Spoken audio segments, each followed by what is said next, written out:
Hi guys, welcome back to another episode of the Moving Back series.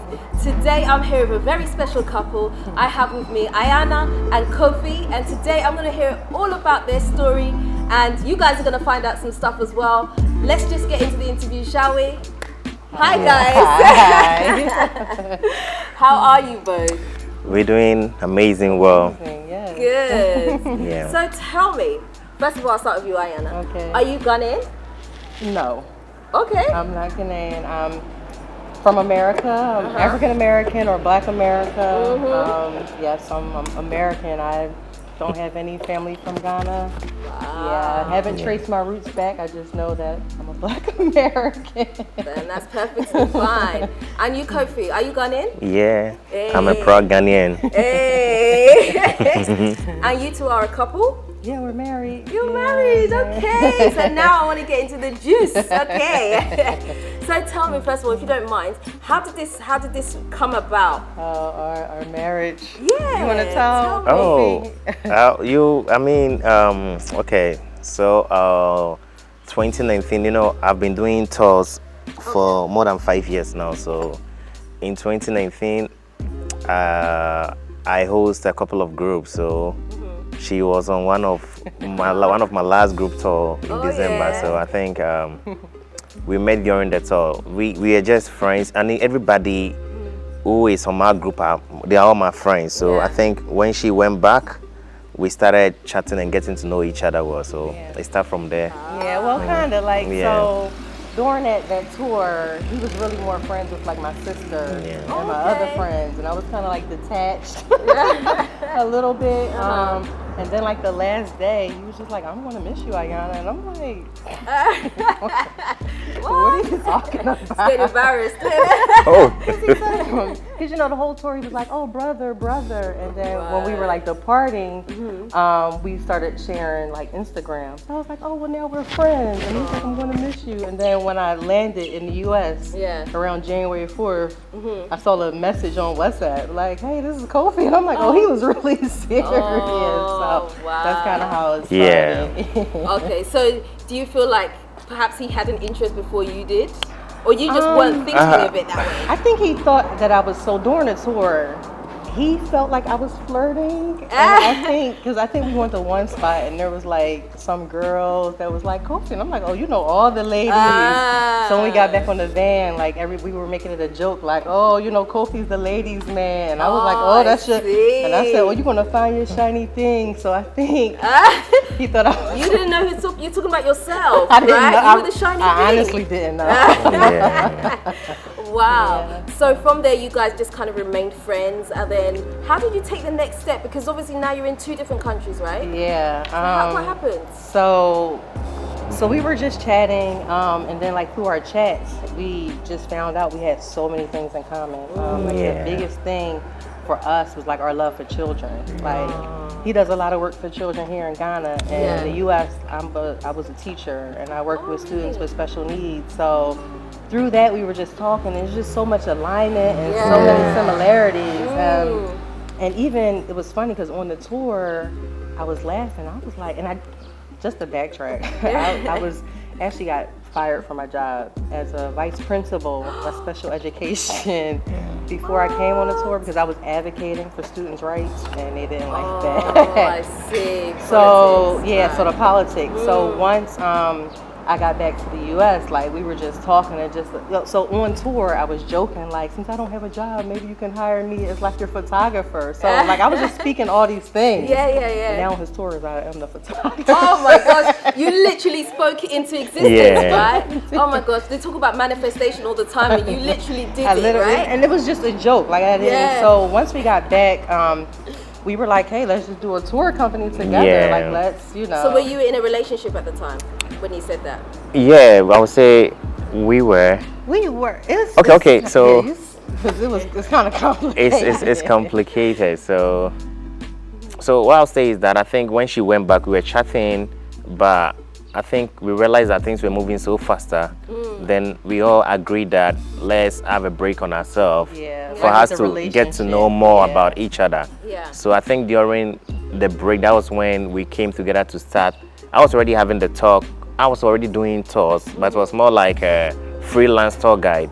So later on, we all came together to start it as a company. Yeah, so during that, we're not really in a relationship, as in, so.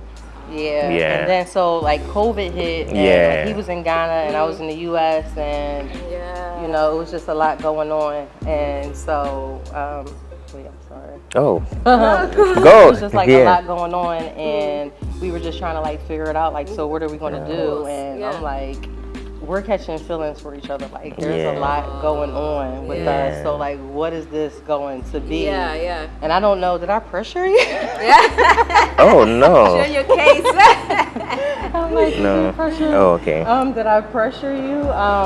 So I think like mid 2020, we were just like, okay, like we can't keep having like this long distance thing going on. Right. So we kind of made it official and was just like, so where do we go from here? What's the next step?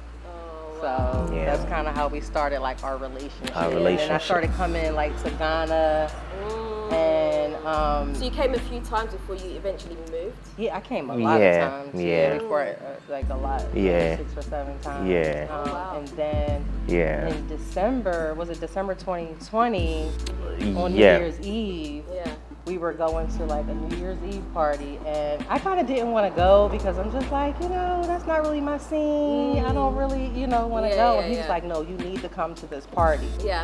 And so, I mean, we had like a big argument, and it's like 11:45 New Year's Eve. He's like, no, you need to come to this party. So it was at Sun City. So we came to the party.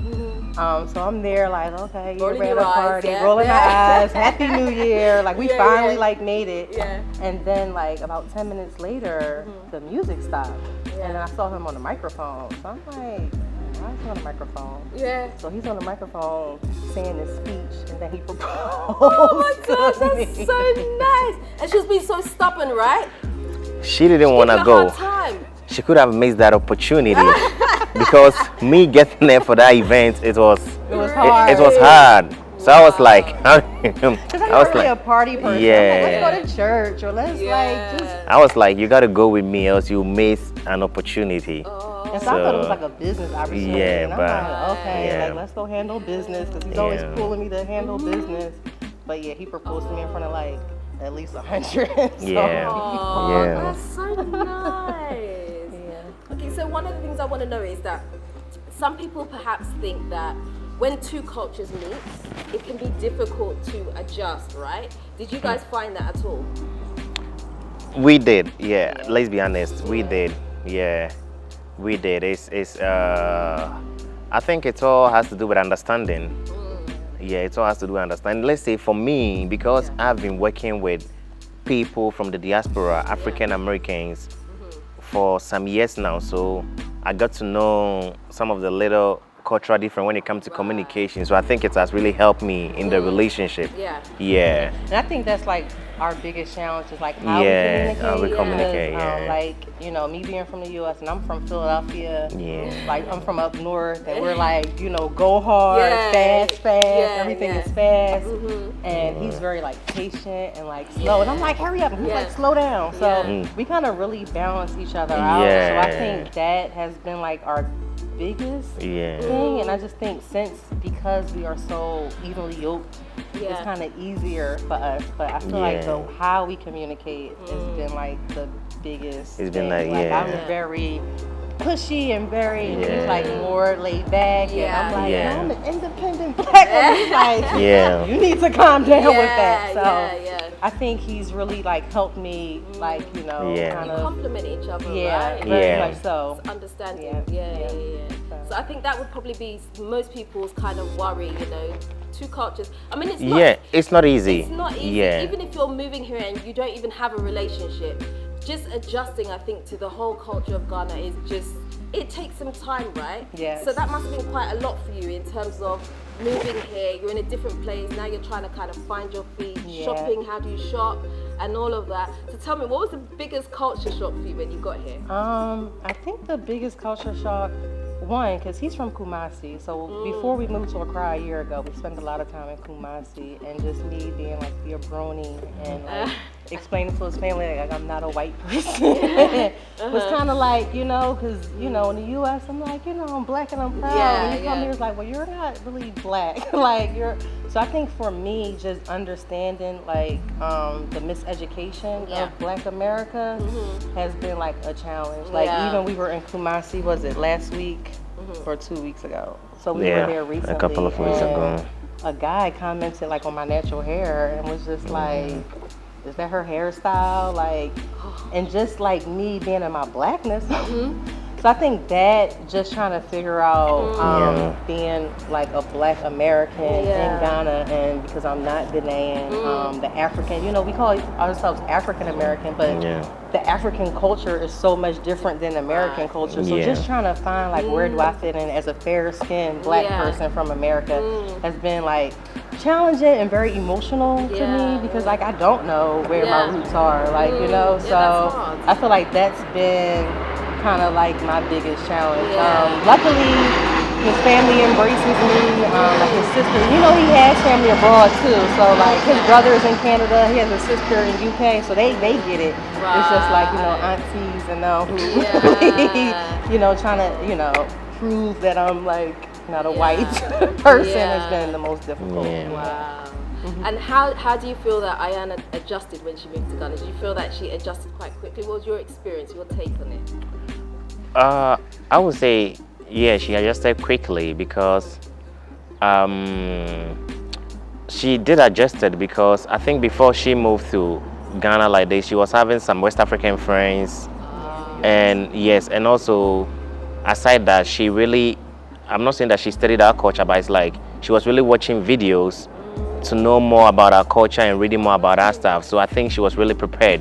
So when she came, it wasn't really huge tax for her too. So it was easy. She has really adjusted. She has. And just being just like I like history and I like culture. Some things I just go with the flow. I just follow the lead. Like a lot of things that people complain about, I don't want to laugh, but you gotta find humor in it, because it's somebody's culture. And even being a Black American with my culture, being in America sometimes is different. You know, it's different culture. So some people, they don't accept the way I talk. Like, you know, I don't talk, you know, like the typical American accent. So like I think just for me, accepting different cultures has been easy for me. It has been. It's like an adventure. Like every day is an adventure to me. No, it really is. Living here, absolutely. I have the same experience. So like, have you got her to pound you some fufu yet? She has. Started? You have? Oh, joking. So in Kumasi, like again, that's where our family is, and they, you know, they teach me. But if I'm not doing it right, they like just sit back and watch. You know, they still try to treat me like a guest. You know, they still bring the water on the platter. I'm like, just bring me a sachet of water. Like I can drink. So I found fufu. Really? She has found fufu. How are you finding the food? Oh, I love it. What's your favorite? My favorite, so I have a couple of favorites. Before we used to go to our favorite restaurant in Johnny Pot, and I would eat like, you know, fufu with light soup and goat meat. I like, what is it? Peanut soup, groundnut soup with rice balls. Contumely. What's the braised rice? What's the word for it? Anwamo. I don't know. It's rice and pepper. Yeah, they call it braised rice. But locally we call it anwamo and pepper. She really love it with sardines and fried egg. Wow. Does the heat not get to you? Or? Oh, I mean, sometimes. Sometimes I need to take a break. There's a little adjustment there. Wow. She used to like contumely, but I think contumely. So since then. Get put off, right? Do you know, I'm the same. If I have something that makes me sick, I get scared of it after that. Even if I know there's nothing wrong with it, I'm the same. I don't like being sick at all. I got sick from fufu like in June, and I really haven't had fufu since. So we would eat fufu every Sunday, but now it's just like I'm reining it in a little bit. So tell me, how did you find? Because you were in Kumasi first. So how did you find a place to stay in Accra? How was that process like for you? Did you have to come from Kumasi to Accra to find a place? How did it work? Oh, okay. Because I think I was in Kumasi, but because of the tours, at least every 2 months I have to come to Accra to pick people from airport to do tours on this thing. So when I come to Accra, we're having a house at Kaswa, and I have friends in Accra here. So I think getting a place here wasn't all that difficult for me. I was having some few contacts, so they connected me. Yeah, so it wasn't really a huge tax. Yeah, It was pretty easy. It was pretty easy. Yeah. Yeah, our lady here is super nice and flexible. Yeah, so yeah. It'll be a year. What, this month? Yeah, it's been a year. Yeah. Oh, yeah. Then So we a have to year. renew, We have to renew. next year. Yeah. So mostly when she comes to Ghana, then we will still stay in Accra, but we have short stays in some apartments. But we've totally moved to Accra in last year. Yeah. Oh, yeah. But sometimes when she comes, we'll be in Accra for 2-3 months or in Kumasi. So yeah. Look at you get up and go. That's so good. No, it's really good. I think it's really good technology as well, because not everybody can do that. Some people, you know, you need to have their safe space and they need to have time to adjust. But you're kind of like going with the flow, which is really good. So I commend you for it. Oh, thank you. Very, very good. Yeah. Thank you. So how have you found it in terms of making friends? Do you make friends as a couple? Do you make friends on your own? Tell me about that. Well, so I'm not a private. Should I say I'm a private person? Like I feel like we're very busy people. Yes. So I think for us, our friendships, we haven't really made a lot of friendships, because even though we are in Accra, sometimes we do go to different regions because we do tours.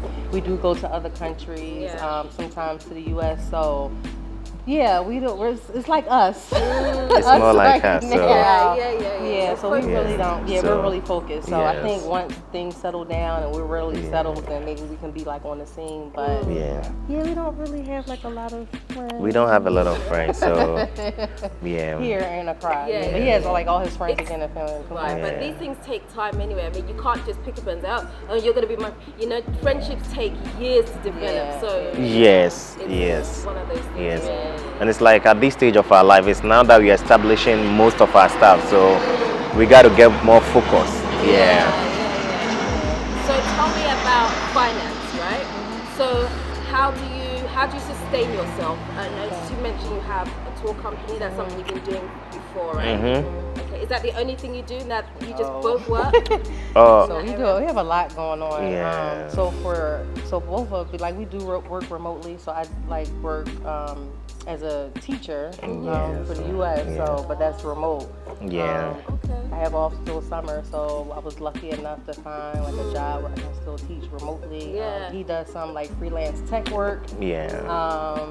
And he's studying for cybersecurity. So he has a degree in, what's your degree? Computer science. Computer science. So we're trying to find different ways. I do online tech jobs and with it. So that's kind of our main. Yeah, and we also have a clothing line. Oh yeah, we have a clothing line too. Yeah. Well, Should I say clothing line? Let's say it's a t-shirt. I shouldn't say clothing line. Sorry. And it's not for us. It's not for it's to raise money for children. Yeah. Again, 100% of the proceeds from our apparel line goes to the children we support. Yeah. We support a lot of children here in Ghana. They call us up asking for a city. So we do a lot of work. Are they a specific type of children, or what is it? So he has a. So if I go to the tourist attraction, like for example, Boti, you see that some of the kids will come around selling water. So sometimes I'll give them a number that they should let their mother call me. So when they come in, I'll ask them that. I'll ask their parents that their child, what does he or she need for school or this thing. So then I'll send them money. So I do those kind of things. Yeah. So I've been doing this for the past 10 years, honestly. Yeah. Yeah, so. Wow. And then we have also a nonprofit U.S. where I bring students from underserved communities for tours to Ghana. So our inaugural group is coming next year. So we do get some money from that. So we bring teenagers, high schools to do cultural exchange with other teenagers here. We have a few groups, so a few people reach out to us who wants to bring their own teenagers and youth here for our youth program that we have going on. So we're really busy for 2023 bringing youth to Ghana. That's lovely. So if people want to buy these t-shirts, where do they get them from?